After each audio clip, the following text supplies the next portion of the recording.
Quisiera que usted abra su Biblia, por favor, al libro de Ruth, en el Antiguo Testamento, el libro de Ruth, capítulo número 1. Si usted me permite en esta ocasión traerles una corta historia. Ruth, capítulo 1, vamos a leer del verso 1 al verso 7. Yo siempre leo de la versión Nueva Internacional. Ruth, capítulo 1, verso 1 al 7. Les tengo una palabra de consuelo, una palabra de bendición, y a la misma vez les tengo una palabra de profecía, de propósito. Les traigo una palabra que Dios está depositando profundamente en el corazón de esta casa.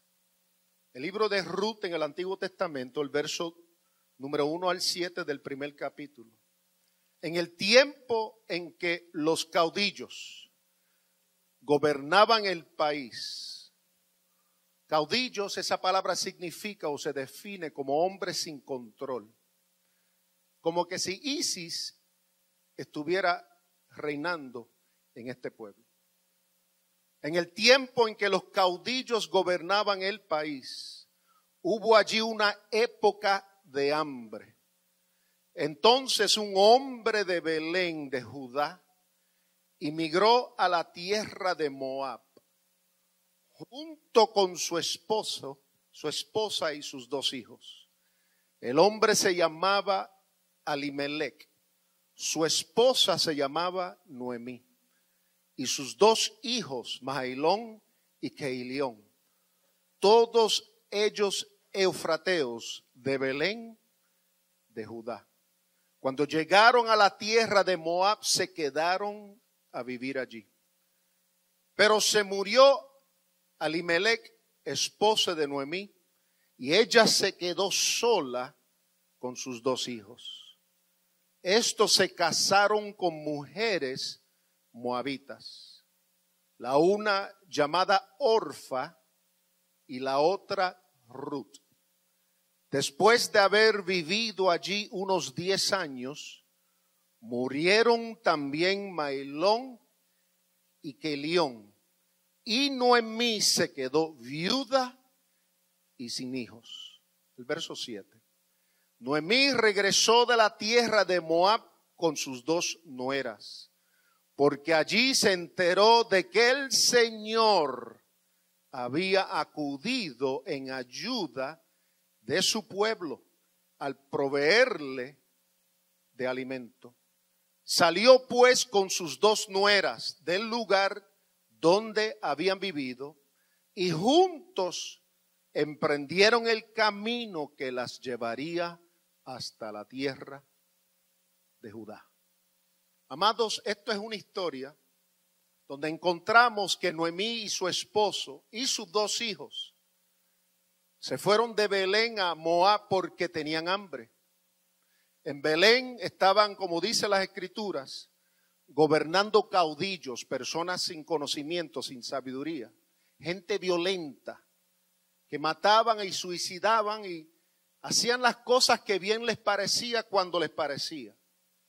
Y esta mujer Noemí y su esposo estaban cansados de este ambiente y además en Belén había hambre, había un periodo de tiempo donde no había alimento, donde la siembra no había cosechado y la gente estaba desordenada y buscando la forma y manera de subsistir. El verso 1 dice bien claro, hubo hambre en la tierra. Ahora escúcheme bien, amados hermanos. Belén, esa palabra Belén, nosotros sabemos que Jesús, el Hijo de Dios, nació en Belén. La palabra Belén en el hebreo original quiere decir casa del pan. Cristo dijo en una ocasión que Él era el pan de vida. Ahora recuérdese que esto en la vida de Ruth y de Noemí, de su esposo y de sus hijos, aconteció cientos y cientos de años antes de nacer Jesús. Y vemos que en Belén, la casa del pan, había hambre. El libro de Ruth nos relata la revelación de Dios en cuanto a cómo vivir cuando hay hambre en la tierra. El libro de Ruth no relata las leyes de un gobierno, ni sus guerras, ni sus victorias, ni sus milagros y sus prodigios. Tampoco este libro trata de la revolución de un pueblo, sino este libro comienza con la aflicción de una mujer llamada Noemí. Yo quiero que usted entienda esta tarde, nada más por eso es que Dios nos quiere mostrar que a Él le interesa lo más mínimo que esté sucediendo en tu vida. Aunque Dios está en todos los lugares y es lleno de toda sabiduría. Y Dios dice la Biblia que pone y quita reyes, pero eso no lo deja de poder estar atento a la necesidad tuya. Dios trata y brega con los gobiernos, pero trata y brega con tu necesidad personal. Este libro fue escrito porque Dios estaba interesado en la vida de una mujer, de su esposo, de sus hijos y de su futuro. Yo quiero que tú entiendas y quiero pausar ahora, aunque no está en mis notas, pero quiero decirte y recalcar que a Dios le interesas tú. A Dios le interesan tus hijos, a Dios le interesan tus nietos, a Dios le interesa tu familia, a Dios le interesa tu aflicción, a Dios le interesa cuando tienes hambre, a Dios le interesa la necesidad que tú tengas, detiene a Dios y llama su atención. Por lo tanto, este libro comienza con la aflicción de Noemí, el cuidado de Dios por ella y luego por Ruth y los suyos. Amados, este libro muestra que a Dios le interesa todos nuestros detalles. A Dios le interesa nuestros asuntos privados. Dios es el tipo de padre con la cual tú puedes hablar cuando nadie te entiende. Cuando otros pueden juzgarte, Dios jamás te juzgará. Yo me he interesado en estos últimos años, ya que estoy viejo, de hacer cosas que quizás yo no hacía en mi juventud. Y es decirle cosas a Dios que no tienen sentido. Para mí tienen sentido, pero si los digo abiertamente y en público, la gente no va a entender porque el ser humano juzga de manera inmediata. Pero Dios no juzga, Él te escucha, Él conoce, la Biblia dice, las palabras que saldrán de tu boca antes de tú hablarlas. ¿Sabes por qué? Porque Dios estudia tu corazón. Dios se pasa el tiempo no juzgándote, sino estudiando tus partes más íntimas, tu corazón. Él estudia lo que te duele, lo que te da alegría, lo que te da gozo. Dios te conoce de adentro para afuera. Él sabe lo que Él tiene que hacer a tu favor y tiene el plan para hacerlo y lo hará cuando menos lo esperamos. Es un buen sitio para decir gloria a Dios. A Dios le interesan nuestros asuntos privados, aunque parezcan mínimos e insignificantes. Yo he aprendido en todos estos años que no hay nada demasiado insignificante para Dios. He aprendido que no hay nada mínimo para el Señor. Todo para Él en nuestras vidas es importante. Las cosas que nos molestan, nos turban, nos causan ansiedad y miedo, Dios se detiene de atender los asuntos grandes de los pueblos y las naciones, pero a oír nuestras quejas, secar nuestros llantos, sanar nuestras heridas y atender el detalle aunque parezca insólito. Nosotros los humanos somos seres limitados, absorbidos por la prisa de la vida y creemos que Dios es como nosotros, que tiene prisa. Déjeme decirle, hermano, Dios no tiene prisa. A Dios no lo limita el tiempo, ni el espacio, ni la prisa, ni las emociones nuestras que pueden estar enfermas, la mente ocupada con lo terrenal y lo temporal. A Dios le interesa nuestros asuntos privados, aunque parezcan mínimos e insignificantes. Dios me dijo que a través de este libro y de este mensaje quiere decirte que Él se ha introducido en lo más mínimo, que nos causa lágrimas y nos causa dolor y lo que nos pesa. Dios está metido en nuestros sueños porque Él fue que los provoca.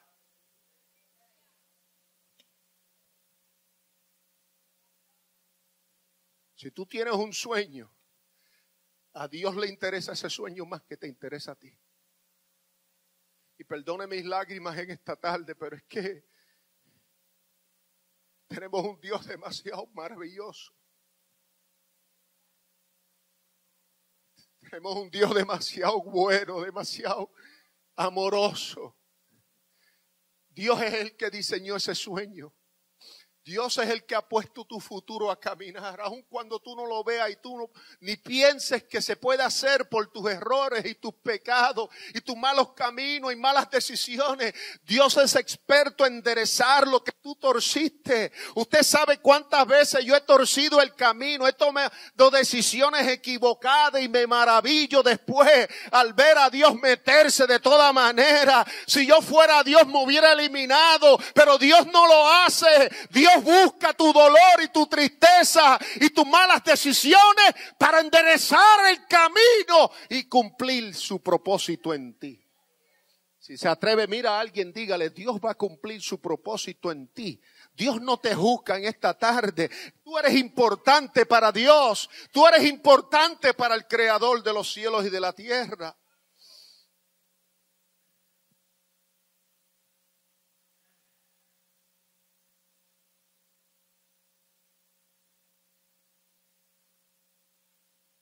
Lo que para mí no es importante, escuche esto, para usted es urgente. Así somos los seres humanos. But that's okay. No juzgue a tu hermano. Lo que no te mide y los que no te miden con la vara correcta, no lo juzgues. Porque lo que para mí no es importante, para ti es urgente, para ti es asunto de muerte o vida. Pero nosotros como seres humanos, en este ambiente, al ser humano se le tiene que respetar, tenemos que respetarnos. Lo que yo veo en tu vida quizás es una bobería, para ti es sumamente importante. Pero es bueno saber, y esta historia nos habla de que la medida importante y correcta es la medida de Dios. Usted y yo tenemos que aprender a no permitir que el juicio de otro nos atente contra nuestra paz. Que el juicio de otro no descarrile nuestro camino, porque nosotros los seres humanos somos expertos en descarrilar la visión de otro, el sueño de otro, el camino de otro. Somos expertos en decir, no, párate, no sabemos decir, sigue caminando, sigue corriendo. Y en esta tarde, en esta historia, lo que aprendemos es cuando una mujer sale de su país, de Belén, y busca otro sitio, buscando alimento junto a su esposo y sus hijos, buscando de comer, porque era importante e urgente para ella, es porque para Dios también es importante y es urgente. No intentes, no gastes tus fuerzas, tu edad, tu tiempo, tratando de convencer a otros. Con tu corazón, ni tus palabras, con tu corazón, convience a Dios. Con tu manera de vivir, con tu manera de respirar, con tus acciones, convence a Dios de lo que es importante para ti. Yo te digo una cosa yo he aprendido, amados hermanos, desde que tengo una edad pequeña, es que a Dios le importa lo que a ti te importe. Lo que es urgente para ti, aunque no parezca, porque el silencio es una cosa que Dios usa para muchas áreas de nuestra vida. Y una de ellas es el silencio nos ayuda a crecer, porque Dios no quiere mimarnos a ninguno.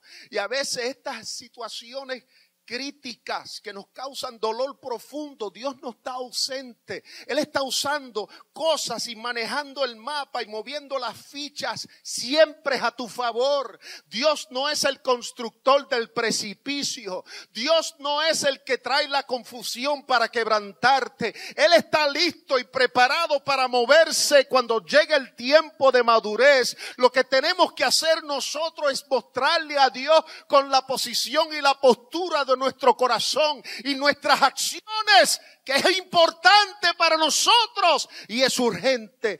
Yo te aseguro, amado hermano, que en esta lección de la vida de Noemí y de Ruth, que lo que es importante para ti es importante para Dios. Yo escribí unos comentarios aquí que quisiera compartir con ustedes también. La experiencia de cada uno se tiene que respetar y se tiene que considerar. No debemos obstruir la obra de Dios en otros. Y unas palabras de mi esposa que mientras yo escribía este mensaje yo escuché.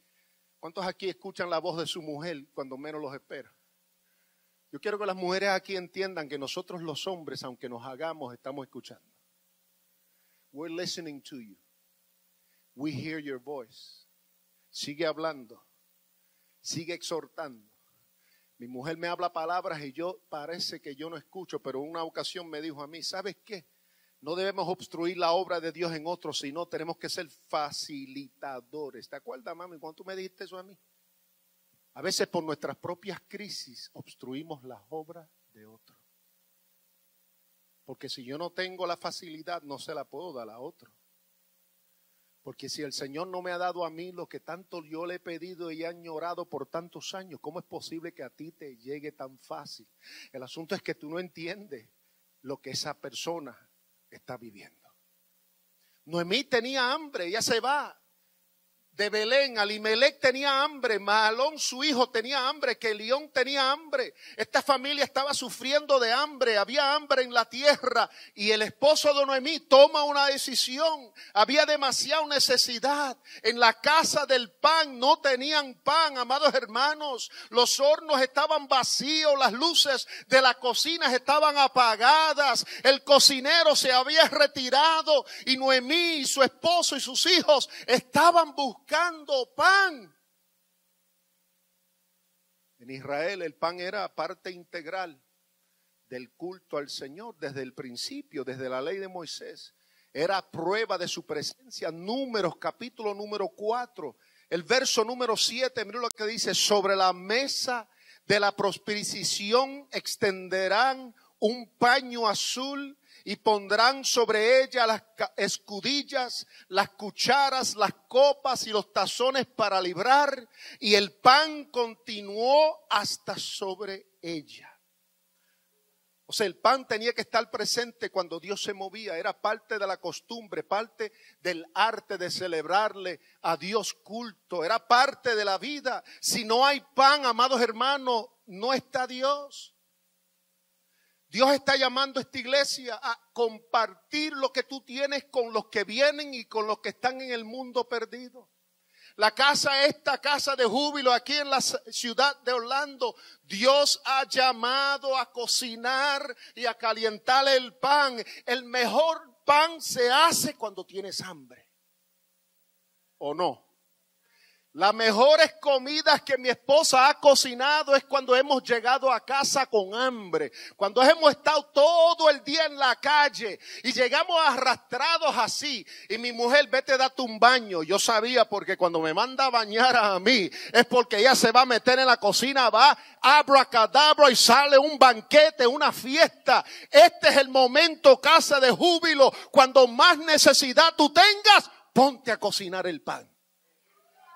Cuando tú necesitas, súplele la necesidad a otro. Cuando tú estás solo, séle de compañía a otra persona. Cuando la puerta en tu vida parece que se cerró, ábrele la puerta a otra persona. Porque en esta ciudad, amados hermanos, hay hambre como en Belén. Pero Dios te llama a ti a activarte en el nombre de Jesús. Y que de lo poco que tú tengas, dale de comer a otro en las áreas que sean.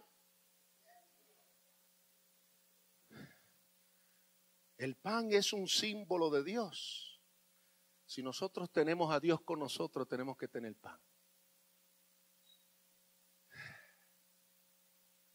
Noemí y su familia se fueron de Belén porque no había pan. Tenían hambre. La responsabilidad de que haya pan en los hornos, escúcheme. Yo quiero que usted, todos se responsabilicen conmigo en esta tarde. Dios nos llama a nosotros a darle de comer a la gente que se muere en la calle. Y lo vamos a hacer de muchas maneras y de formas. Yo le pedí al grupo de drama esta semana que por favor me preparen unos kits de 1, 2 y 3 minutos. De no hablar, porque aquí en las calles no son como nuestros países que se puede hablar, se puede predicar. Aquí si tú predicas en la calle te pueden arrestar porque no tienes permiso y los permisos no lo dan. Usted no puede hacer como hacíamos en Caguas cuando yo era un muchacho que con un micrófono eso antiguo, un megáfono. Nosotros predicamos en las plazas de Ponce y la plaza de Caguas.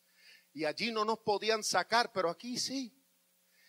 Pero tenemos que buscar la manera de ministrarle a la gente en la calle, de ministrarle a la gente a través de la televisión, del internet, de ministrarle a los que no tienen de comer, a los deambulantes. Ese no es el único ministerio de esta casa. Esta casa desarrollará ministerios y todos los ministerios tienen que estar diseñados a ministrarle a la gente perdida, porque Dios ha llamado a Casa de Júbilo a siempre tener el horno encendido, a siempre tener pan, a siempre estar en la cocina preparando como mi esposa y como todas las mujeres y los hombres de esta casa que saben cocinar. Es tiempo de que todos oigamos la voz de Dios y en lo más mínimo darle de comer a otra persona.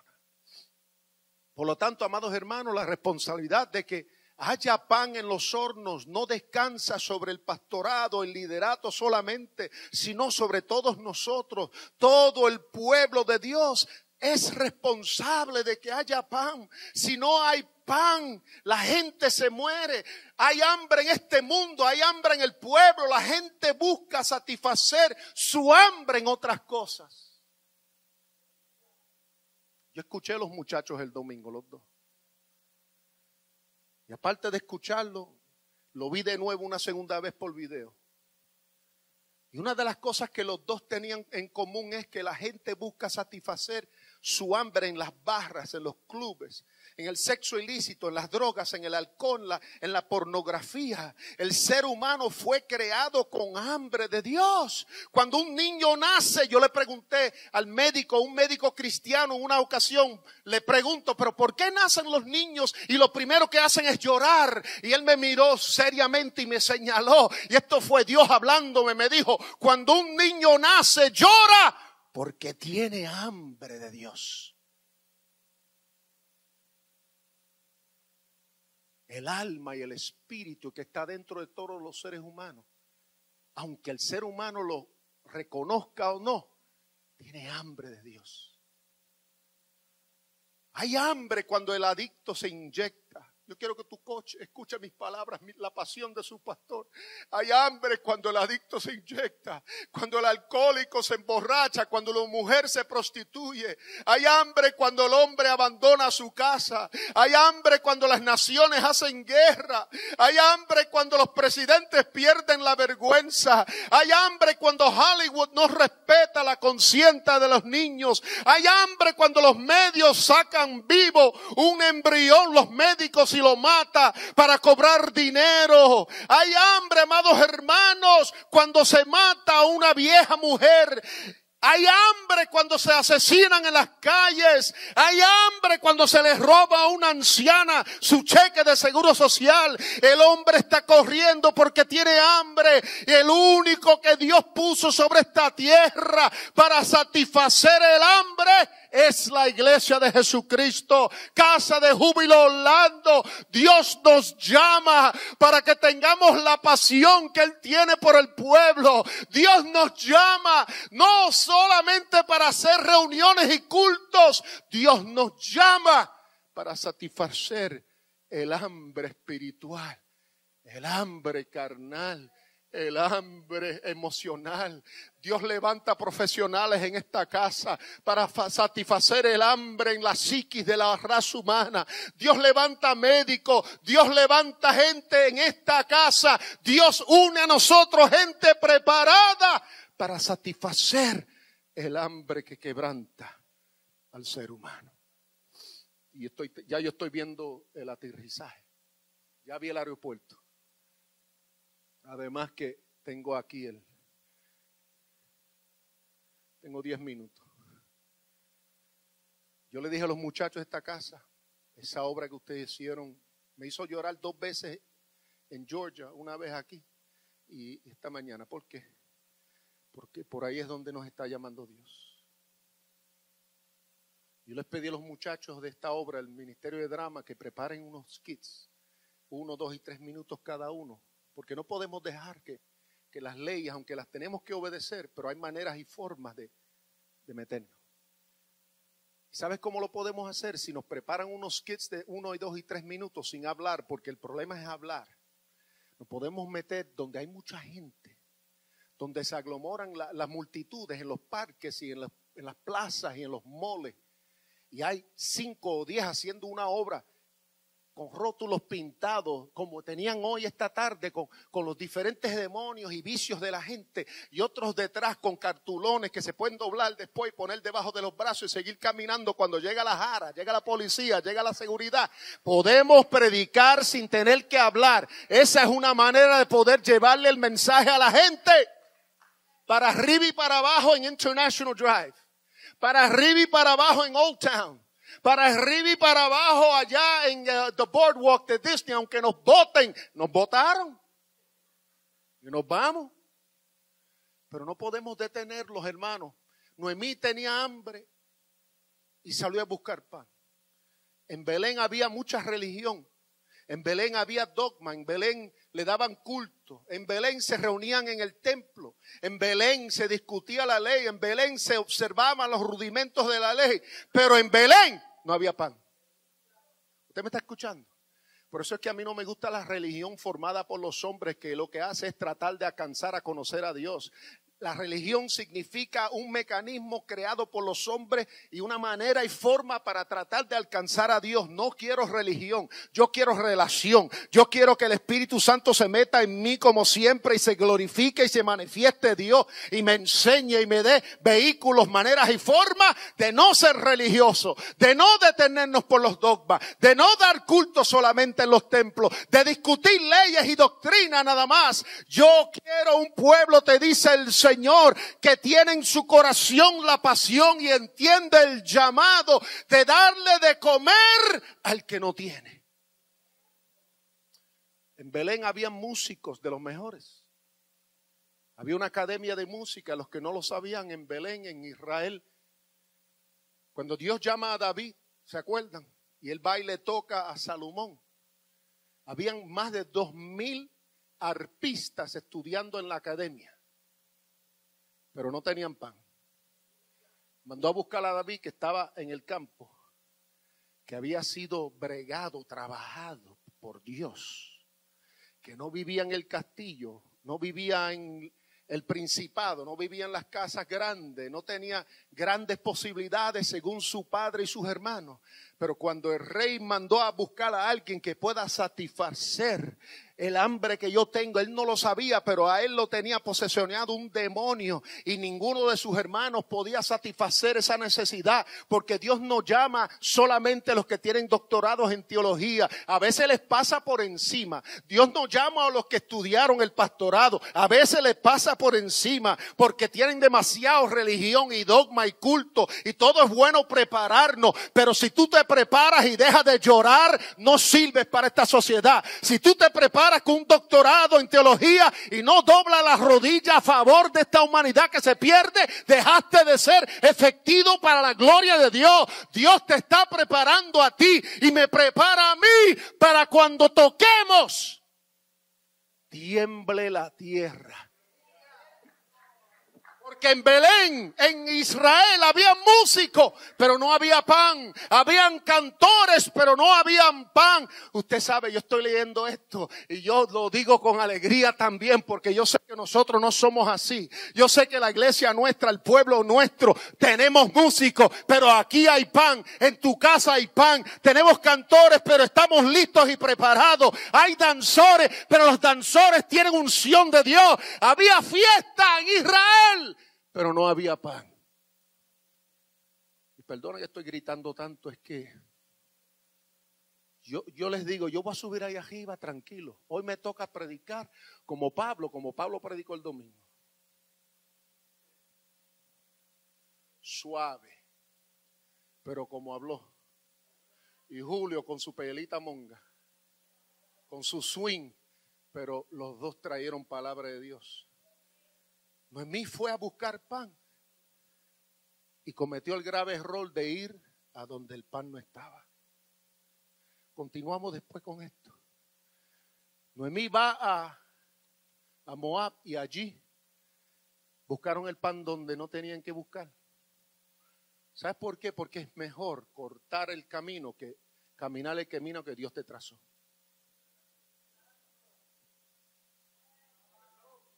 Lo voy a repetir. Es mejor y más fácil cortar camino que caminar el camino que Dios te trazó. Yo no tengo prisa. Yo soy como el niño que el maestro le dice, siéntate, y el niño no se sentaba. Usted sabe la historia. Siéntate, y el niño dijo, está bien, se sentó y dijo, pero de pie, de dentro estoy de pie. Yo por fuera no tengo prisa, pero por dentro estoy apurado. ¿Me pueden entender? Yo tengo tranquilidad, no tengo mucha prisa, pero por dentro estoy apurado. ¿Por qué? Porque mucha gente ante nuestros ojos se están perdiendo porque toman decisiones equivocadas.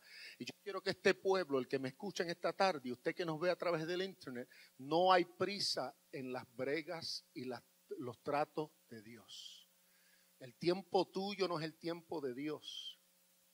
No le ponga fecha límite a Dios. No le diga, si no lo haces para el viernes voy ya. Él te va a permitir que no lo haga para el viernes, para entonces sacarte del hoyo después. Pero los tratos de Dios son inspirados y diseñados para nosotros.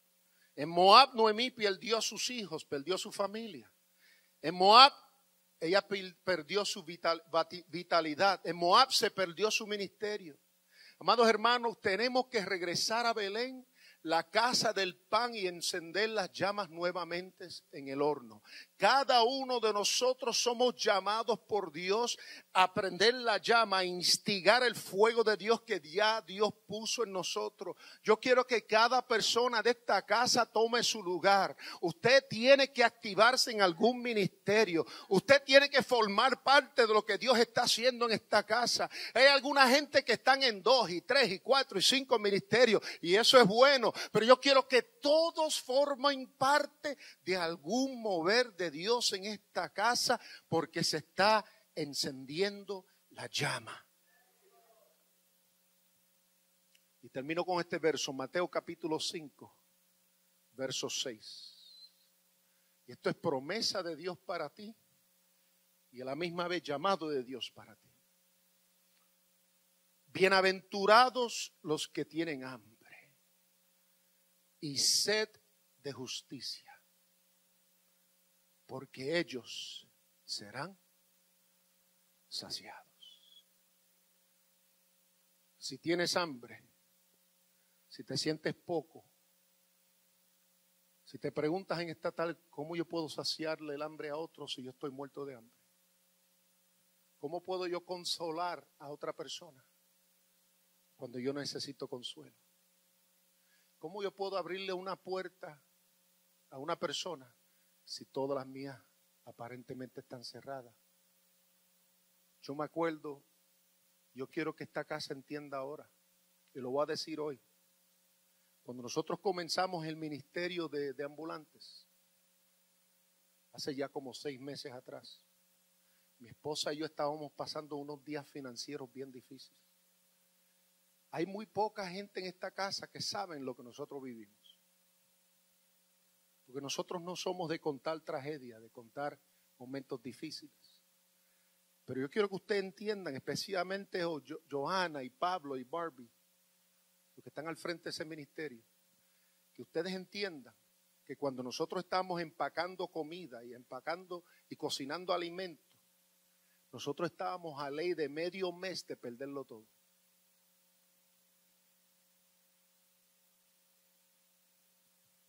Mientras nosotros íbamos a la calle de Orlando y estábamos dándole de comer y dándole comida y dándole ropa y agua y bendiciendo al pueblo, mi esposa y yo estábamos a 2 cheques de perder casa, carro, todo lo que teníamos.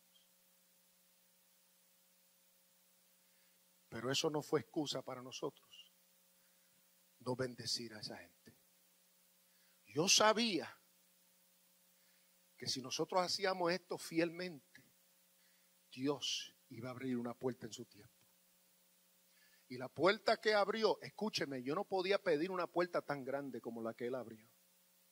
Ahora no tenemos suficiente para nosotros, sino tenemos para bendecir a otros. Dios lo hizo así de rápido. Por eso es que yo, conociendo y reconociendo lo bueno y lo grandioso de Dios, cuando nosotros nos metemos downtown, cuando nosotros nos metemos en la jungla para ver la gente que vive dentro de los árboles y buscamos al jefe, ¿cómo se llama? A Wilson, no sé cómo se llama él, pero es a Walter, y lo buscamos a él. Las lágrimas me bajan porque yo entiendo dónde él está, aunque nunca estuve, pero me recuerdo de la bendición de Dios sobre mi vida. Por lo tanto, amados hermanos, no existe excusa para no poder bendecir a otro. Dios te llama a ti. Y los mejores son los que están en situaciones difíciles, los que no lo tienen todo. Lo mejor es que Dios llama, y lo más efectivo son la gente que no todas las cosas están como deben estar.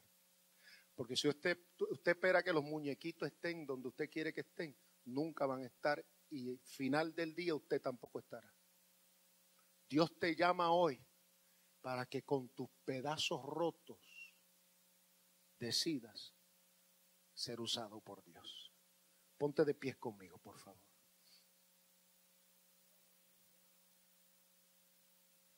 Dios llama a Casa de Júbilo Orlando. Dios te llama porque te va a suplir. Dios te llama porque lo que tú necesitas que Él haga, Él lo va a hacer. Dios te llama porque a través de tu vida Él ha determinado bendecir a mucha gente. No mires tanto para adentro y la escasez y el dolor y la tristeza y la vida quizás te ha atropellado. Mira la grandeza de tu Dios. Extiende tu mano hacia el Señor y dile: llena mis manos de pan para hacerle de bendición a otro. Tú vas a ver cómo Dios te va a dar en abundancia. ¿Te atreves conmigo a extender tu mano? Mientras los muchachos van cantando, usted va a hablarle al Señor. Y levante sus palmas así, como un niño que va a agarrar de parte del Señor. Y comience a decirle al Señor: Señor, dame, bendíceme, úsame. Señor, yo vengo a ti en esta tarde, Padre, con manos vacías, sin fuerza en ocasiones. Vengo a ti, Señor, para que tú me des todo lo que necesito tener, para que tú prepares en mí, Dios mío, todo lo que es necesario, Señor, para hacerle de bendición a otro. Yo contesto tu llamado, yo alcanzo, yo extiendo mi mano. Yo hago, Dios mío, lo que tú me has llamado a hacer. Yo hago, Dios, en esta hora lo que tú me has llamado a hacer, Señor. En el nombre de Jesucristo, Padre. Ahora mismo estoy delante de tu presencia. Estoy en tu presencia, Señor, pidiendo que tú te glorificas, que tú me uses para tu gloria. Oh Dios, que tú vengas donde yo estoy en esta hora y me uses y me cambies en las áreas necesarias. Yo vengo a ti, Señor, con todas mis fuerzas en este día. Gracias te damos, Señor.